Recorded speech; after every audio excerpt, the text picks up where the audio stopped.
ഹരി ഓം. എല്ലാവർക്കും നമസ്കാരം. ഭഗവത്ഗീത ജ്ഞാനയജ്ഞത്തിലേക്ക് ഏവരെയും സഹർഷം സ്വാഗതം ചെയ്യുന്നു. 8-ാം അധ്യായം അക്ഷരബ്രഹ്മയോഗം ഇന്നലെ സമാപിച്ചു.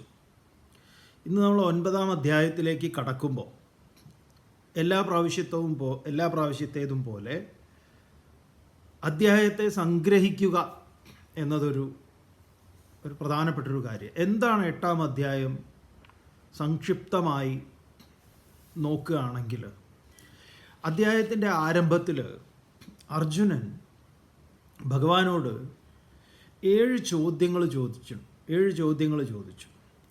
കിം തദ് ബ്രഹ്മ കിം അധ്യാത്മം കിം കർമ്മ പുരുഷോത്തമ അതിഭൂതം ച കിം പ്രോക്തം അതിദൈവം കിമുച്യത്തെ അതിയജ്ഞ കഥം കോത്ര ദേഹേസ്മിൻ മധുസൂദന പ്രയാണകാലേ ച കഥം ജ്ഞേയോസി നിയതാത്മഭിഹി. ഇങ്ങനെ ഈ 7 ചോദ്യങ്ങൾ അർജുനൻ ചോദിച്ചതിൽ ഭഗവാൻ അതിന് ഉത്തരവും പറഞ്ഞു. എന്തൊക്കെയായിരുന്നു 7 ചോദ്യങ്ങൾ? എന്താണ് ബ്രഹ്മം? അതുപോലെ അധ്യാത്മം എന്ന് പറഞ്ഞാൽ എന്താണ് കർമ്മം? അതിഭൂതം എന്താണ്? അതിദൈവം എന്താണ്? അതിയജ്ഞം എന്താണ്? ഈ ദേഹത്തിൽ അതിയജ്ഞൻ എങ്ങനെയാണ് വർത്തിക്കുന്നത്? ഇത്യാദിയാണ് അർജുനൻ്റെ ചോദ്യം. വളരെ നമുക്ക് ഈ വേദാന്ത ശാസ്ത്രമൊക്കെ പഠിക്കാൻ താല്പര്യമുള്ളവരെ സംബന്ധിച്ച് ഈ ശബ്ദങ്ങളൊക്കെ കേട്ടിട്ടുള്ളതാണ്. ഈ ശബ്ദങ്ങൾക്കൊക്കെ ആധികാരികമായിട്ട് കൃത്യമായ ഒരു റെഫറൻസ്, നമ്മളൊരു പദം, അത് ഇംഗ്ലീഷ് ആകട്ടെ സംസ്കൃതമോ ഹിന്ദിയോ ഏതെങ്കിലും ആകട്ടെ, ഏതെങ്കിലും ഒരു ശബ്ദം നമുക്കതിൻ്റെ അർത്ഥം ഇംഗ്ലീഷൊക്കെ അത് അറിയുന്നതിന് വേണ്ടി നമ്മൾ എന്ത് ചെയ്യുന്നു? ഡിക്ഷണറി ഉപയോഗിക്കുന്നു. എന്നിട്ട് നമ്മൾ പറയുന്നു ഓക്സ്ഫോർഡ് ഡിക്ഷണറിയിൽ ഇങ്ങനെയാണ് അതിന് അർത്ഥം നൽകിയിട്ടുള്ളത്, അല്ലെങ്കിൽ നമ്മൾ ഗൂഗിൾ ചെയ്ത് കഴിഞ്ഞാൽ അത് കിട്ടുന്നു. ഇതുപോലെ ഈ ശബ്ദങ്ങളൊക്കെ അവതരിപ്പിക്കപ്പെട്ടിട്ടുള്ള ധർമ്മശാസ്ത്രങ്ങളിൽ അതിന് കൃത്യമായ നിർവചനം നൽകിയിട്ടുണ്ട്. ആ നിർവചനത്തിലൂടെ നമ്മൾ പോയി കഴിഞ്ഞാലോ മറ്റ് സംശയങ്ങൾക്ക് ഇട ഉണ്ടാവില്ല. അപ്പോൾ ഭഗവാൻ അതിനാണ് ഉത്തരം നൽകിയത്. അർജുനൻ്റെ എന്താണ് ബ്രഹ്മം, എന്താണ് അതിയജ്ഞം, എന്താണ് അതിദൈവം, എന്താണ് കർമ്മം ഇത്യാദി ചോദ്യങ്ങളൊക്കെ ചോദിച്ചിട്ടുണ്ടായിരുന്നു. ഭഗവാൻ അതിനാദ്യം തന്നെ ബ്രഹ്മത്തിന് നിർവചനം നൽകി. എന്താ ബ്രഹ്മം? അക്ഷരം ബ്രഹ്മപരമം. അക്ഷരമാകുന്നു ബ്രഹ്മം. ഈ അക്ഷരത്തെയാണ് പിന്നീട് പ്രണവമായിട്ട് അവതരിപ്പിക്കുന്നത് അധ്യായത്തിൻ്റെ അവസാന ഭാഗത്ത്. അപ്പോൾ അക്ഷരം എന്ന് പറയുമ്പോൾ ഇവിടെ നാശരഹിതമായിട്ടുള്ളത് ഏതാണോ അത് തന്നെയാണ് ബ്രഹ്മം. നാശരഹിതമായിട്ടുള്ളത് അത് ഇതിൻ്റെ സ്വരൂപമാണ്, ഇതിൻ്റെ പരമമായ കാരണമാണ്. ഈ വിശ്വത്തിൻ്റെ തന്നെ പരമമായിട്ടുള്ള കാരണത്തെയാണ് അവിടെ എന്തു പറഞ്ഞത്? ബ്രഹ്മം എന്ന് പറഞ്ഞത്. തുടർന്ന് പറഞ്ഞു സ്വഭാവഃ അധ്യാത്മം. അതിൻ്റെ സ്വഭാവമാണ് അധ്യാത്മം. നമ്മളിത് എങ്ങനെയാണോ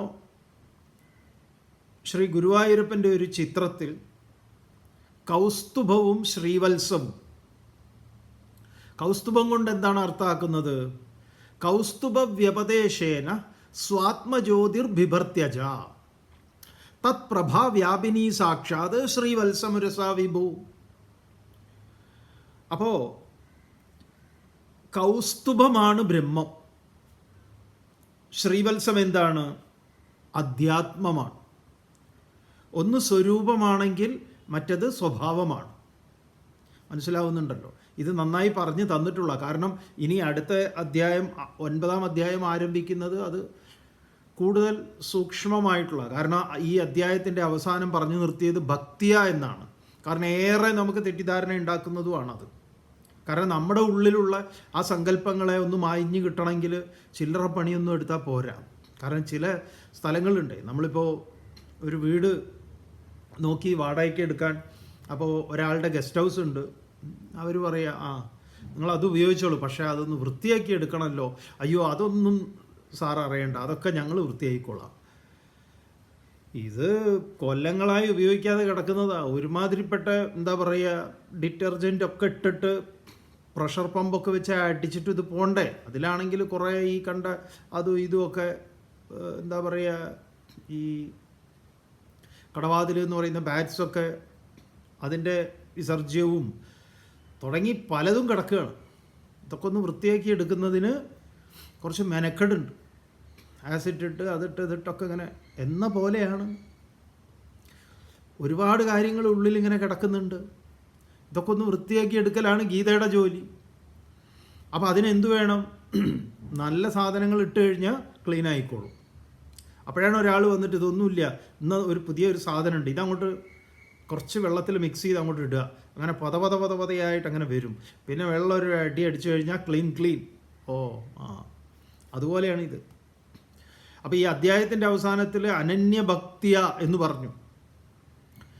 അപ്പോൾ നമ്മളത് കേൾക്കുമ്പോൾ വളരെ സിമ്പിളായിട്ടുള്ളൊരു പ്രയോഗമാണല്ലോ, ഭക്തി കൊണ്ട് നേടാം എന്ന് പറയുമ്പോൾ തന്നെ നമ്മൾ ഇത്ര പണിയൊന്നുമില്ല. എന്തുകൊണ്ടാണ് അങ്ങനെ തോന്നുന്നത്? കാരണം ഭക്തിക്ക് നമ്മളൊരു നിർവചനം നൽകി കഴിഞ്ഞിട്ടുണ്ട്. എളുപ്പമാണ് ഭക്തി എന്ന ധാരണയുണ്ട്.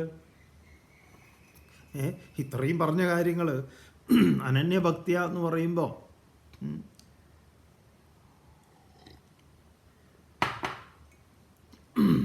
അപ്പോൾ അക്ഷരം ബ്രഹ്മ, അതിൻ്റെ സ്വഭാവ അധ്യാത്മം ഉച്യതേ. സ്വഭാവത്തെയാണ് അധ്യാത്മം എന്ന് പറഞ്ഞത്. അപ്പോൾ സ്വരൂപവും സ്വഭാവവും. അപ്പോൾ ഈ രണ്ടുണ്ടോ? രണ്ടില്ല. എന്നാ ഇല്ലേ? ഉണ്ട്. എന്താ ഈ രണ്ടുണ്ട് എന്ന് പറയുന്നത്? സ്വഭാവം എന്ന് പറഞ്ഞാൽ എന്താ?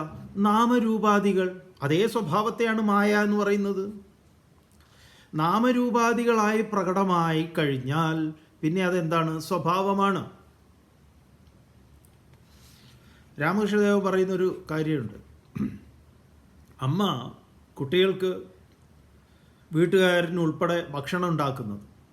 അരിയാണ് അമ്മയുടെ കയ്യിലുള്ള മെയിൻ ആയുധം, അരിമാവ്. ഈ അരിമാവ് കൊണ്ട് അമ്മ എന്തുണ്ടാക്കും? ഇവർക്ക് വൈവിധ്യങ്ങളായിട്ടുള്ള ഭക്ഷണമാണ് വേണ്ടത്. ഒരാൾക്ക് ദോശ, ഒരാൾക്ക് വലിയ നേർത്ത ദോശ, ഒരാൾക്ക് തട്ട് ദോശ, ഒരാൾക്ക് ഊത്തപ്പം, ഒരാൾക്ക് ഇഡലി, ഒരാൾക്ക് മസാല ദോശ. ഇതെല്ലാം അമ്മ എന്ത് ചെയ്യും? ഈ പറഞ്ഞ അരി ബേസ് സാധനം കൊണ്ട് ഉണ്ടാക്കും. ഇവർക്കെല്ലാം തൃപ്തിയാവുകയും ചെയ്യും. ചിലർക്ക് അടി കൂടാനുള്ളതുണ്ട്. അപ്പോൾ ഈ അരി തന്നെയാണ് എന്തായി? ദോശയായി, ഇഡലിയായി, തട്ടുദോശയായി, ഊത്തപ്പമായി, നെയ്റോസ്റ്റായി, മസാല ദോശയൊക്കെ ആയിട്ട് പരിണമിച്ച് ഉല്ലസിച്ച് ലസിച്ചു കൊണ്ടിരിക്കുന്നത്. അപ്പോൾ സ്വഭാവം സ്വരൂപം. അപ്പോൾ സ്വരൂപം എന്ന് പറഞ്ഞാൽ എന്താണ്? ബ്രഹ്മം. സ്വഭാവം എന്ന് പറഞ്ഞാൽ ജഗത്ത്. അപ്പോൾ ബ്രഹ്മസത്യം ജഗന്മിഥ്യ എന്ന് പറഞ്ഞാൽ എന്താണ്? സ്വരൂപം സത്യം, ജഗത് മിഥ്യ. അപ്പോൾ ജഗത് മിഥ്യ എന്ന് പറയുമ്പോൾ എന്താ മനസ്സിലാക്കേണ്ടത്? നാമരൂപാദികളായ യഥാർത്ഥ്യം. ഇത്രയേ ഉള്ളൂ. പക്ഷെ നിങ്ങൾ വിചാരിക്കും ഇതെന്തോ ഭയങ്കര കടിച്ചാൽ പൊട്ടാത്ത എന്തോ ഒരു, കാരണം അത് മനസ്സിലാവാത്തത് കൊണ്ട് അങ്ങനെയൊക്കെ ആയിപ്പോയതാ. ഒന്നുകിൽ ഇത് പറയുന്നവർക്ക് മനസ്സിലായിട്ടില്ല, അല്ലെങ്കിൽ ഇത് കേൾക്കുന്നവർക്ക് മനസ്സിലാവുന്നില്ല. എവിടേക്കോ കുഴപ്പങ്ങളുണ്ട്. അതാണ് ഈ ശാസ്ത്രം കൃത്യമായി നമ്മൾ അനുസന്ധാനം ചെയ്തു കഴിഞ്ഞാൽ പിന്നെ എന്തില്ല? സംശയത്തിൻ്റെ കണിക നിൽക്കില്ല. അത് ആ സിസ്റ്റമാറ്റിക് ആയിട്ടുള്ള ഒരു പഠനമുണ്ട്. അല്ലാതെ എൻ്റെ അഭിപ്രായത്തിൽ ബ്രഹ്മം, എൻ്റെ അഭിപ്രായത്തിൽ ഈശ്വരൻ എന്ന് പറഞ്ഞാൽ അങ്ങനെ തോന്നിയ പോലെ അഭിപ്രായം പറയാൻ പറ്റില്ല ഈ വിഷയത്തിൽ. മറ്റു പലതിനും പറയാൻ പറ്റാത്തത് പോലെ. എൻ്റെ അഭിപ്രായത്തിൽ ഹൈഡ്രജൻ, എൻ്റെ അഭിപ്രായത്തിൽ ഓക്സിജൻ, അങ്ങനെ പറ്റുമോ? അങ്ങനെ പറ്റാത്തതുപോലെ ഇവിടെയും പറ്റില്ല. ഇവിടെ എന്തുണ്ട്? ഇതിനൊക്കെ ഒരു പ്രമാണമുണ്ട്, ഇതിന് ശാസ്ത്രമുണ്ട്. അപ്പോൾ ഭഗവത്ഗീതയാകുന്ന ശാസ്ത്രത്തിൽ, ധർമ്മശാസ്ത്രത്തിൽ അധ്യാത്മമെന്ത്, ബ്രഹ്മമെന്ത്, സ്വഭാവമെന്ത്, കർമ്മമെന്ത്, വിസർഗമെന്ത് ഒക്കെ പറയുന്നു. അപ്പം എന്താ പറഞ്ഞത്? അക്ഷരം ബ്രഹ്മപരമം സ്വഭാവോ അധ്യാത്മമുച്യതേ ഭൂതഭാവോദ്ഭവകര. അങ്ങനെയാണെങ്കിൽ ക്ഷമിക്കണം, ഈ സൃഷ്ടിജാലങ്ങളൊക്കെ ഉണ്ടാകുക എന്ന പ്രക്രിയ ഉണ്ടല്ലോ, ആ ഭൂതങ്ങളുടെ ഓരോ പ്രപഞ്ച ഘടകങ്ങൾ ആവിർഭൂതമാകുന്നത് എന്താണ്? നാമരൂപാദികൾ പ്രകടമാകുന്നു, അത്രയേ ഉള്ളൂ. ആ നാമരൂപാദികൾ പ്രകടമാകുന്ന പ്രക്രിയയുടെ പേരാണ് വിസർഗ എന്ന് പറഞ്ഞാൽ സൃഷ്ടി വിശേഷം എന്ന് പറയുന്ന കർമ്മം, കർമ്മസംജ്ഞിത കർമ്മം എന്ന് പറയുന്നത്. പിന്നെയോ അതിഭൂതം ക്ഷരോഭാവ പുരുഷശ്ചാദി ദൈവതം അതിയജ്ഞോഹമേവാത്ര ദേഹേ ദേഹഭൃതാം വര. ഹേ അർജുന, നീയും ദേഹത്തെ ധരിച്ചിട്ടുള്ളവനാണല്ലോ. അപ്പം അതിൽ അതിഭൂതം എന്താണ് എന്ന് ചോദിച്ചു കഴിഞ്ഞാൽ നശ്വരമായത്, നശിക്കുന്നതാണ് അതിഭൂതം. നശിക്കാത്തതാണ്, എല്ലാറ്റിലും നിറഞ്ഞു നിൽക്കുന്നതാണ് അതിദൈവം. പറഞ്ഞു ക്ഷരഭാവ അതിഭൂതം. ക്ഷരം എന്ന് പറഞ്ഞാൽ നശിക്കുന്നത്. അപ്പം എന്താ നശിക്കുന്നത്? നാമരൂപാധികൾ. അതേ ഉള്ളൂ ഇവിടെ നശിക്കാൻ, ഇല്ലാതെയാക്കാൻ. അതില്ലാത്തതുമാണ്. എന്നാൽ പുരുഷാഹ, ഈ പുരുഷൻ എല്ലാറ്റിലും നിറഞ്ഞു നിൽക്കുന്ന ഒരു ചൈതന്യമുണ്ട്, അതിനെയാണ് അതിദൈവം. ഇവൻ അത്ര ദേഹേ അഹമേവ അതിയജ്ഞ, ഈ ദേഹത്തിൽ ഞാൻ തന്നെയാണ് അതിൽ അതിയജ്ഞൻ. അഹമെന്ന ബോധമുണ്ട്. ഹൃദ്ദേശേ അർജുന തിഷ്ഠതി എന്ന് മറ്റൊരിടത്ത് ഭഗവാൻ പറയും. എന്നിട്ടും ഈ അധ്യായത്തിൻ്റെ ഭഗവാൻ പറഞ്ഞു, അർജുനൻ തന്നെ ചോദിച്ചു, എങ്ങനെയാണ് മരണസമയത്തിൻ്റെ മുമ്പുള്ള അങ്ങയെ പ്രാപിക്കൽ ഇത്യാദി കാര്യങ്ങൾ. അതിന് ഭഗവാൻ പറഞ്ഞു, അന്ധകാലേച്ച മാമേവ സ്മരൻ മുക്ത്വ കളേവരം യപ്രയാതി സമദ്ഭാവം യാതി നാസ്ത്യത്ര സംശയ. എന്നെ സ്മരിച്ചുകൊണ്ട് ശരീരത്തെ ഉപേക്ഷിക്കുന്നവൻ എന്നെ തന്നെ പ്രാപിക്കുന്നു. ഇവിടെ എന്നെ സ്മരിക്കുക എന്നുള്ളിടത്ത് വീണ്ടും പലതായിരിക്കുന്നതായിട്ടുള്ളതല്ല, അല്ലെങ്കിൽ ഏതെങ്കിലും ഒരു കൃഷ്ണനെക്കുറിച്ചല്ല, മറിച്ച് പ്രപഞ്ചത്തിൻ്റെ ആധാരഭൂതമായിട്ടുള്ളത്. അത് അചിന്ത്യമാണ്, അസ്പർശ്യമാണ് ഇത്യാദികളൊക്കെയാണ്.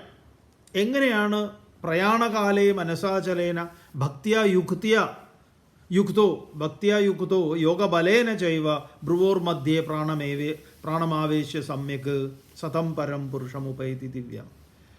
എങ്ങനെയാണ് നമ്മൾ പ്രാണനെ നിയന്ത്രിച്ചുകൊണ്ട് മനസ്സിനെ ഏകാഗ്രപ്പെടുത്തി ഭ്രുവോമധ്യത്തിലേക്ക് ശ്രദ്ധയെ കേന്ദ്രീകരിപ്പിച്ച് യോഗധാരണം, ഒരു മൃത്യുവിനെ തന്നെ നമുക്ക് വേണമെങ്കിൽ പരിശീലിക്കാം. അതെന്താണ്?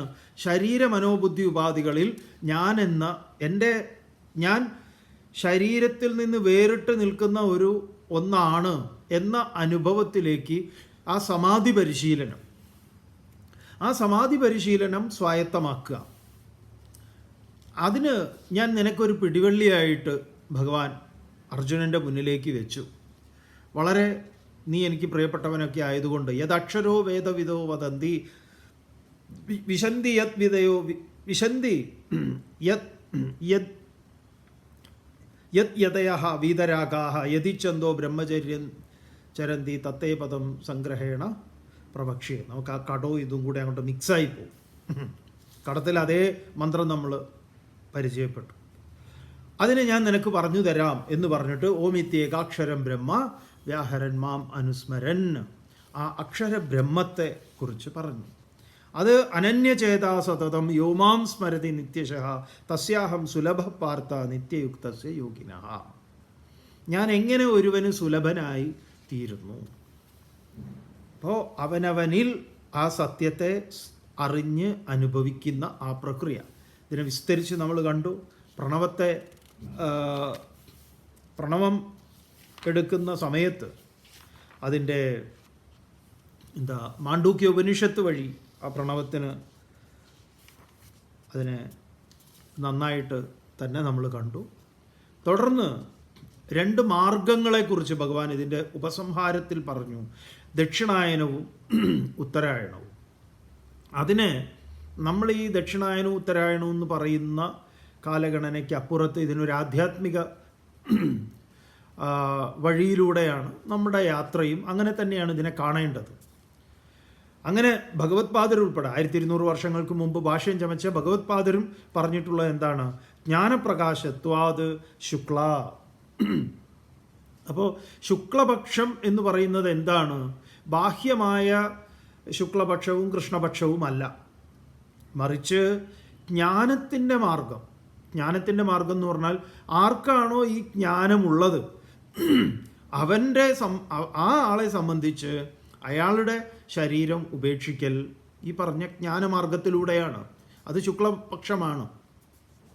മറ്റതോ ധൂമം കൊണ്ട് പുകയാൽ മറയപ്പെട്ടത്, പുക, തമസ് ഇത്യാദികളൊക്കെ അജ്ഞാനത്തെ പ്രതിനിധാനം ചെയ്യുന്നതാണ്. അതിനെന്തുണ്ട്? തിരിച്ചുവരവുണ്ട്.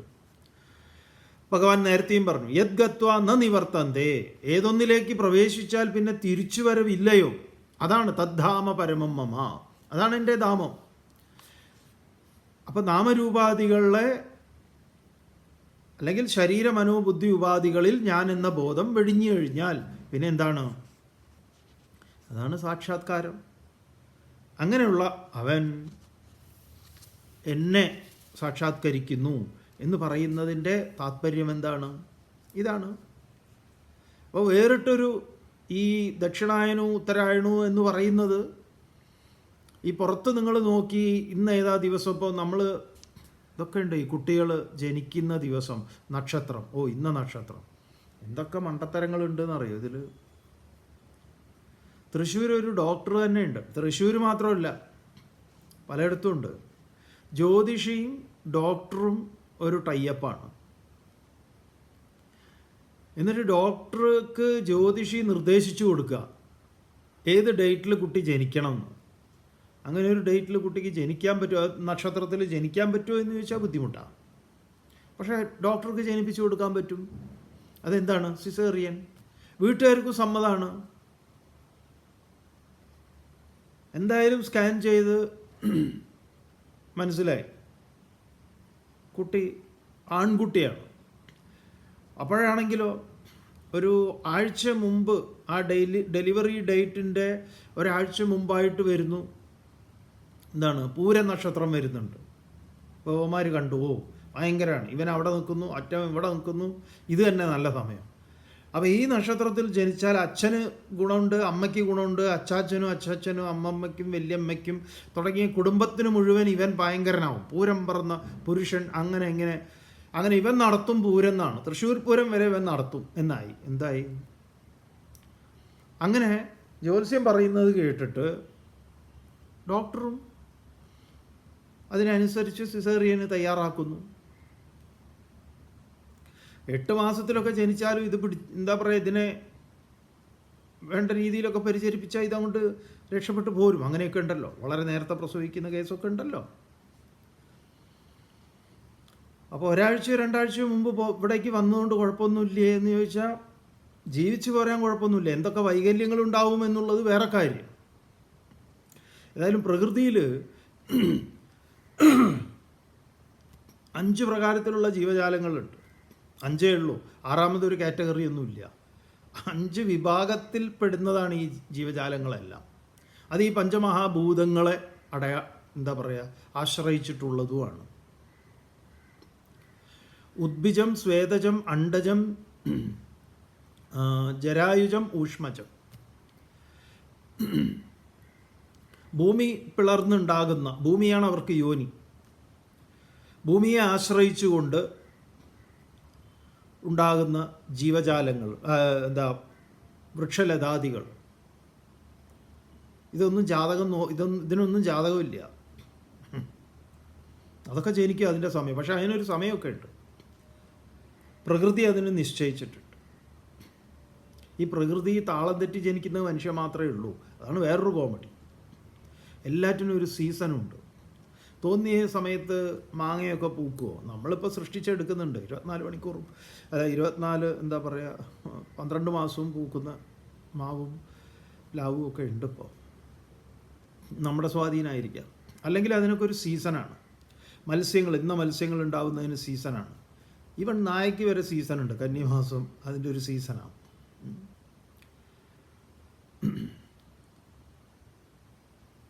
സീസൺ വളരെ പ്രധാനപ്പെട്ടതുമാണ്. മനുഷ്യനും സീസണൊക്കെ ഉണ്ട്, അതിനെക്കുറിച്ചൊക്കെ പറയുന്നുണ്ട്. എപ്പോഴാണ്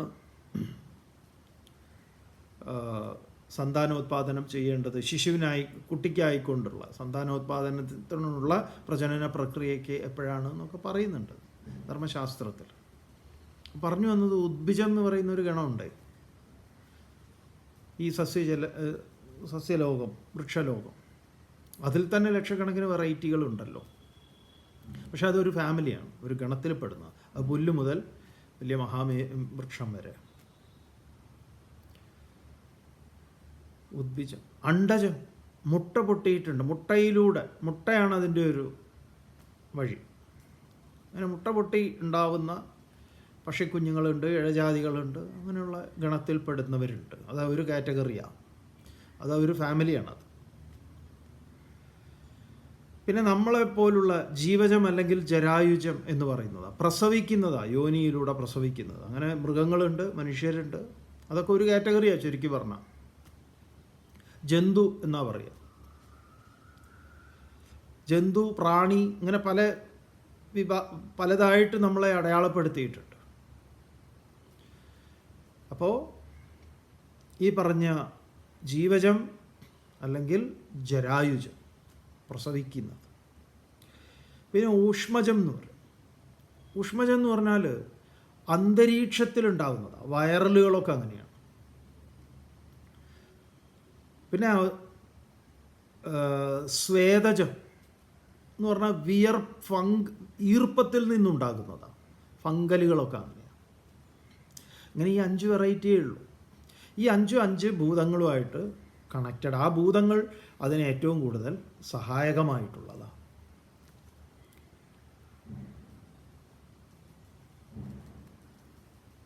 ഇപ്പോൾ ഭൂമി തന്നെ ഉദ്ഭിജത്തിന്, ജീവജം ജരായുജം നമ്മളെ സംബന്ധിച്ച് എന്താണെന്ന് ചോദിച്ചു കഴിഞ്ഞാൽ വായുവാണ്. പ്രസൂതി വായു എന്ന് ഒരു വായു തന്നെ ഉണ്ട്. അപാനൻ പ്രസൂതി വായുവായിട്ട് തീരുന്ന ആ വായുവാണ് ഇതിനെ തള്ളി പുറത്തേക്ക് കൊണ്ടുവരുന്നത്. വായുവിന് ഒരു പ്രധാനപ്പെട്ട ദൗത്യമുണ്ട്. ഈ 5ലും പ്രധാന ദൗത്യം ഏറ്റെടുക്കുന്ന പഞ്ചമഹാഭൂതങ്ങൾ അങ്ങനെയാണ്. അപ്പോൾ അതിങ്ങനെ ഇടയ്ക്ക് ട്രയൽ നോക്കുന്നുണ്ട് വായു. അപ്പോൾ ഇടയ്ക്ക് അവർക്ക് ഇങ്ങനെ ഒരു പേടിയാവും, പ്രസവിക്കാൻ പോവുകയാണെന്നൊക്കെ ഉള്ള ഒരു വേദന പോലെ പെട്ടെന്നൊരു ഇതൊക്കെ തോന്നും. ഒരു ട്രയൽ നടത്തുന്നു, ട്രയൽ റണ്ണൊക്കെ നടത്തുന്നുണ്ട്. അഗ്നിതത്വത്തിൽ നിന്നാണ് മുട്ട വിരിയുന്നത്. അതിന് തപിപ്പിക്കണം. അതിന് ഇതൊക്കെ അടയിരുന്ന് ആ ചൂട് അതിന് നൽകി, ഒരു പ്രത്യേക അനുപാതത്തിലുള്ള ചൂട് നൽകിയിട്ടാണ് അത് അഗ്നിതത്വം അവിടെ മുന്നിട്ട് നിൽക്കുന്നു. ഊഷ്മജം ആകാശം തന്നെ, സ്പേസ് തന്നെ അതിൻ്റെ പ്രധാനമാണ്. പക്ഷെ അതിന് അധികകാലം നിൽക്കാൻ പറ്റില്ല. വൈറലുകളൊക്കെ അങ്ങനെയാണല്ലോ. ചില എന്താ പറയുക, മഴ മാറി വേനൽ വരുന്ന ആ ഒരു ചേഞ്ചിലാണ് അവൻ. പലതിനും അങ്ങനെ നിൽക്കാത്തത് കൊണ്ടാണ് സാംക്രമിക രോഗങ്ങൾ പലതും. ഇപ്പോൾ ലെപ്രസി പോലുള്ളതൊക്കെ അണുക്കൾക്ക് അന്തരീക്ഷത്തിൽ നിലനിൽക്കാൻ പറ്റില്ല പലതിനും. പക്ഷെ ചിലതൊക്കെ നിലനിൽക്കും. കോവിഡൊക്കെ നമ്മൾ പറഞ്ഞ സമയത്ത് മാസ്ക് ഇട്ട് നടക്കുന്നത് എന്തിനായിരുന്നു? കാരണം ഇവന് ഒരാളിൽ നിന്ന് വേറൊരാളിലേക്ക് മാറാൻ പറ്റും. അങ്ങനെ പലതിനും ഉണ്ടല്ലോ കഴിവ്. പരിമിതമായ സമയം നിലനിൽക്കുന്നു. എന്തായാലും അത് നിൽക്കുന്നത് എവിടെയാണെന്ന് ചോദിച്ചാൽ സ്പേസിലാണ്, ആകാശത്തിലാണ്. ഇങ്ങനെ പഞ്ചമഹാഭൂതങ്ങളെ പ്രധാനമായി ആശ്രയിച്ചുകൊണ്ട് 5 പ്രകാരത്തിലേക്ക് ജീവജാലങ്ങൾ ഈ പ്രപഞ്ചത്തിൽ പ്രകടമാകുന്നു. ഇവരൊന്നും തന്നെ, മനുഷ്യനൊഴികെ ബാക്കിയുള്ളവന്മാരൊന്നും ജാതകം നോക്കുന്നവരല്ല. അത് ഈ കേരളത്തിൽ ഇട്ടാവട്ടത്തുള്ളവരെ ഈ ജാതകമൊക്കെ നോക്കുന്നുള്ളൂ. വേറെ ആരും അതൊന്നും നോക്കാറില്ല. ഇത് അന്ധവിശ്വാസം പലയിടത്തും ഉണ്ട്. അത് വേറൊരു കാര്യം.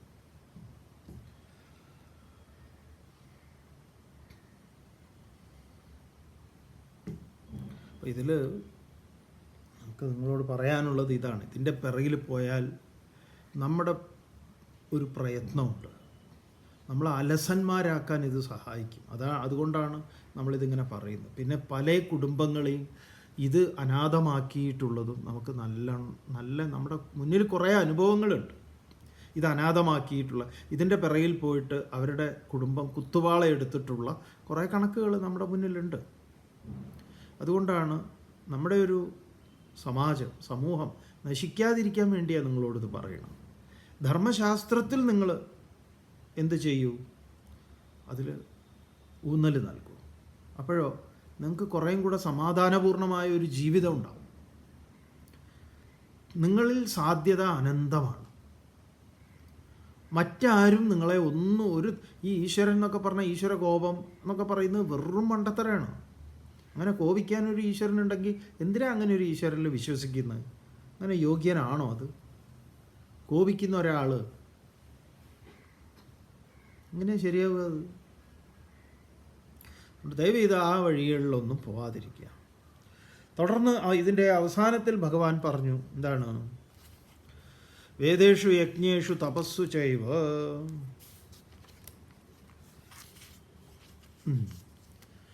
ദാനേഷു യത് പുണ്യഫലം പ്രതിഷ്ഠം അത്യേതി തത്സർവമിതം വിദിത്വാ യോഗി പരം സ്ഥാനമുപേതി ചാതി. വേദങ്ങളിൽ, യജ്ഞങ്ങളിൽ, തപസ്സിൽ, ദാനത്തിൽ യാതൊരു പുണ്യം പറയപ്പെട്ടിട്ടുണ്ടോ, യോഗി അതിനെയൊക്കെ അറിഞ്ഞിട്ട് എന്ത് ചെയ്യുന്നു? ആ പരമമായ കാരണത്തെ, ആ അക്ഷരത്തെ പ്രാപിക്കുന്നു. ഇത്രയും കാര്യങ്ങളാണ് ഇവിടെ ഈ കഴിഞ്ഞ അധ്യായത്തിൽ പ്രധാനമായിട്ട് പറഞ്ഞത്. അത് നമ്മൾ ഓർക്കുക. തുടർന്ന് ഭഗവാൻ 9-ാം അധ്യായം ഇവിടെ ആരംഭിക്കുന്നു. രാജവിദ്യ രാജഗുഹ്യ യോഗം, ഇതാണ് അധ്യായത്തിൻ്റെ പേര്. രാജവിദ്യ, രാജ എന്ന് പറഞ്ഞു കഴിഞ്ഞാൽ സംസ്കൃതത്തിൽ രഞ്ജിപ്പിക്കുന്നവൻ എന്നർത്ഥമുണ്ട്. ഈ വിദ്യ, രാജവിദ്യ എന്ന് പറയുമ്പം രാജാവിൻ്റെ വിദ്യ എന്നാണോ? രഞ്ജിപ്പിക്കുന്ന വിദ്യയാണ്. അതേസമയം ഇതെന്താണ്? രഹസ്യങ്ങളുടെ രഹസ്യവുമാണ്. എന്തുകൊണ്ടാണ് ഇത് രഹസ്യമായിരിക്കുന്നത്? അത് അന്വേഷിച്ച് കണ്ടെത്താത്തിടത്തോളം കാലം അത് രഹസ്യം തന്നെയാണ്. അന്വേഷിക്കാതിരിക്കുന്നു എന്നുള്ളതാണ് ഇതിലെ ഏറ്റവും വലിയ രഹസ്യം. അപ്പോൾ അന്വേഷിച്ചാൽ വൈയക്തികമാണ്, അവനവൻ തന്നെ അന്വേഷിച്ച് കണ്ടെത്തേണ്ടതുമാണ്. അതാണ് ഇതിൻ്റെ രഹസ്യവും ഇതിൻ്റെ സൗന്ദര്യവും. ഭഗവാനാണ് ഈ അധ്യായം ആരംഭിക്കുന്നത്. നമുക്ക് ഈ അധ്യായത്തെ വിസ്തരിച്ച് തന്നെ കാണാം. വളരെ പ്രധാനപ്പെട്ട ഒരു അധ്യായമാണ്. ശ്രീ ഭഗവാനുവാച ഇതം തു തേ ഗുഹ്യതമം പ്രവക്ഷ്യാമ്യനസൂയവേ ജ്ഞാനം വിജ്ഞാനസഹിതം യജ്ഞാത്വാ മോക്ഷ്യസേ ശുഭാത്. ആദ്യം തന്നെ ഭഗവാൻ ഇതിനൊരു ഗംഭീരമായ ഇൻട്രോ ഭഗവാന്റെ വകയായിട്ട് തന്നെ അങ്ങോട്ട് നടത്തുക. എന്താണ് താൻ പറയാൻ പോണത് എന്ന്. എന്താ പറയണത്? ശ്രീ ഭഗവാൻ ഉവാച, ഭഗവാൻ പറഞ്ഞു അർജുനനോട്, ഇതം തു തേ ഗുഹ്യതമം പ്രവക്ഷ്യാമി അനസൂയവേ ജ്ഞാനം വിജ്ഞാനസഹിതം യത് ജ്ഞാത്വാ മോക്ഷ്യസേ അശുഭാത്. യത് ജ്ഞാത്വാ അശുഭാത് മോക്ഷ്യസേ. ഇത് അറിഞ്ഞിട്ട് എന്താ പറയുക, എല്ലാ അശുഭങ്ങളിൽ നിന്നും നീ മോചിതനാകുമോ? ഏതൊന്നറിഞ്ഞാലാണ് എല്ലാ അശുഭങ്ങളിൽ നിന്നും മോചിതനാകുന്നത്? ഇതം ഗുഹ്യതമം ജ്ഞാനം, ഈ ഏറ്റവും രഹസ്യമായ ഈ ജ്ഞാനത്തെ വിജ്ഞാനസഹിതം. ജ്ഞാനം, വിജ്ഞാനം. എന്താണ് ജ്ഞാനം? വസ്തുനിഷ്ഠമായ അറിവ്, നോളേജാണ്. വിജ്ഞാനമോ അത് പ്രാക്ടിക്കൽ നോളേജാണ്. പ്രായോഗികമായി അത് അനുഭവത്തിലേക്ക് വരുത്തുക എന്നതാണ്. അത് വളരെ പ്രധാനമാണ്. അപ്പോൾ ഭഗവാൻ ഇവിടെ പറയുന്നത് എന്താണ്? ഇതം ഗുഹ്യതമം, ഈ രഹസ്യമായ ജ്ഞാനം, വിജ്ഞാനസഹിതം, അനുഭവജ്ഞാനസഹിതം, ഹേ അനസൂയവേ, അസൂയാരഹിതനായിട്ടുള്ള, നിനക്ക് അസൂയയില്ല. എന്താ അസൂയ എന്ന് പറഞ്ഞാൽ? പരനിൽ ദോഷം ദർശിക്കുക എന്നതാണ്. അങ്ങനെ പരനിൽ ദോഷം ദർശിക്കുന്ന ദുർഗുണം ഇല്ലാത്തവനെ അർജുന, നിനക്കായിക്കൊണ്ട് നിനക്കായിക്കൊണ്ട് തേ പ്രവക്ഷ്യാമി, ഞാൻ നിനക്ക് പറഞ്ഞു തരാം എന്ന് പറയാം. ജ്ഞാനം വിജ്ഞാനസഹിതം. അതാണ് ഇവിടുത്തെ ഏറ്റവും പ്രധാനപ്പെട്ട ഒരു നമ്മൾ പറയുന്ന ഹൈലൈറ്റ്. അതാണ് ജ്ഞാനം വിജ്ഞാനസഹിതം. അപ്പോൾ ഇവിടെ നമ്മൾ ഈ മന്ത്രങ്ങളെ അല്ലെങ്കിൽ അതിൻ്റെ ആധികാരികമായിട്ടുള്ള ഗ്രന്ഥങ്ങൾ, വേദങ്ങൾ, ഇതൊക്കെ ചൊല്ലിയത് കൊണ്ടോ അത് കാണാതെ പഠിച്ചത് കൊണ്ടോ അങ്ങനെ അത് ഹൃദിസ്ഥമാക്കിയത് കൊണ്ടോ ആത്യന്തികമായ സത്യത്തെ സാക്ഷാത്കരിക്കാൻ സാധിക്കില്ല.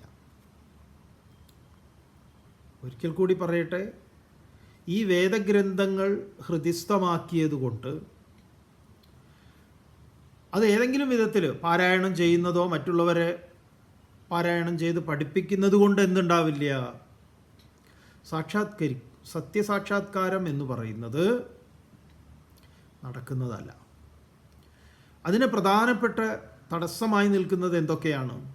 ഭഗവാൻ ഈ അധ്യായത്തിൽ വിസ്തരിക്കും. അതുകൊണ്ടാണ് ജ്ഞാനം വിജ്ഞാനസഹിതം. അപ്പോൾ ഈ ജ്ഞാനത്തിന് വിജ്ഞാനത്തിലേക്കുള്ള ഇടയിലെ തടസ്സങ്ങൾ എന്തൊക്കെയാണ്? അത് വളരെ പ്രധാനമാണ്. അതുകൊണ്ട് ഞാൻ നിനക്കത് അസൂയാരഹിതനായിട്ടുള്ളവനെ നിനക്കായിക്കൊണ്ട് ഞാനത് പറഞ്ഞു തരാം. നമ്മളെ സംബന്ധിച്ച് ഇത് വളരെ പ്രധാനപ്പെട്ടത് തന്നെയാണ്. ജ്ഞാനം എങ്ങനെ വിജ്ഞാനമാകും? അതിന് തടസ്സങ്ങൾ എന്താണ്? ആ തടസ്സങ്ങൾ എങ്ങനെയാണ് നീക്കേണ്ടത്?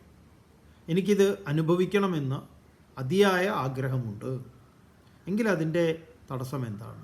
എൻ്റെ ഭാര്യയാണോ, എൻ്റെ കുട്ടികളാണോ, എൻ്റെ ജാതിയാണോ, എൻ്റെ മതമാണോ, എൻ്റെ രാഷ്ട്രീയമാണോ, എൻ്റെ പ്രായമാണോ, എന്താണ്? അല്ല ലിംഗവ്യത്യാസമാണോ, സ്ത്രീ ആയതുകൊണ്ടാണോ, പുരുഷനായതുകൊണ്ടാണോ, എൻ്റെ ശാരീരിക പരിമിതികളാണോ? അങ്ങനെ ഒരുപാട് സംശയങ്ങളുണ്ട് നമുക്ക്. ഒരുപാട് സംശയങ്ങൾ ഓൾറെഡി നമ്മുടെ ഉള്ളിൽ ഉണ്ടാക്കി വെച്ചിട്ടുണ്ട് ആളുകൾ. ഇത് ബ്രാഹ്മണരായിട്ടുള്ള ഞങ്ങൾക്ക് മാത്രം ഉള്ളതാണെന്ന് ഒരു കൂട്ടർ പറയുന്നു. അതുകൊണ്ട് ചിലർ ആഗ്രഹിക്കുന്നു ബ്രാഹ്മണനായിട്ട് അടുത്ത ജന്മം ജനിക്കണമെന്ന്. അപ്പോൾ ആരാണ് ഇതിൻ്റെയൊക്കെ അധികാരി? എങ്ങനെയാണ് ഈ ജ്ഞാനത്തെ വിജ്ഞാനസഹിതമാക്കുന്നത്? അർജുന, നാളെ നിനക്ക് ഞാൻ പറഞ്ഞു തരും. ഓം പൂർണ്ണമതഃ പൂർണ്ണമിദം പൂർണ്ണാത് പൂർണ്ണമുദച്യത്തെ പൂർണ്ണസ്യ പൂർണ്ണമാദായ പൂർണ്ണമേവാവശിഷ്യത്തെ. ഓം ശാന്തി ശാന്തി ശാന്തി.